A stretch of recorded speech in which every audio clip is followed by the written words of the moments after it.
ano, yung mga consequences pag hindi nagtapon ng tamang sa basurahan. Ayan. So let's pick.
So, yun nga guys, hindi pwedeng matapos ang video na to or ang vlog na to nang hindi tayo kumakain. So, meron ako dito mga 3 pirasong na binili sa Binyan. Ang mga kanina to ay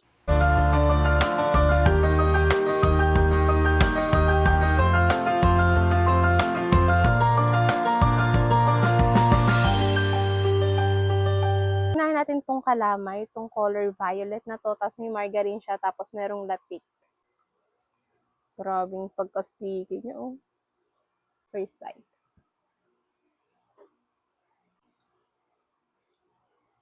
Next ay yung kanilang buchi. Meron siyang munggo sa loob.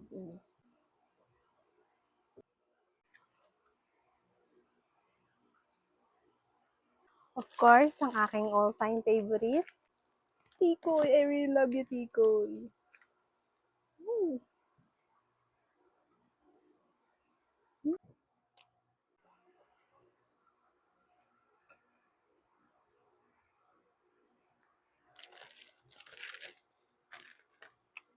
Baba tayo ulit.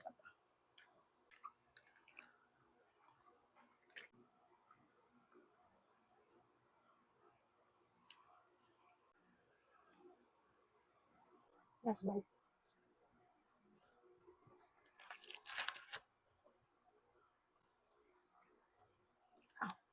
Grabe, ang sarap. So, yun na guys. Kung meron pa kayong gustong i-try natin, just comment down and don't forget to like this and share na rin.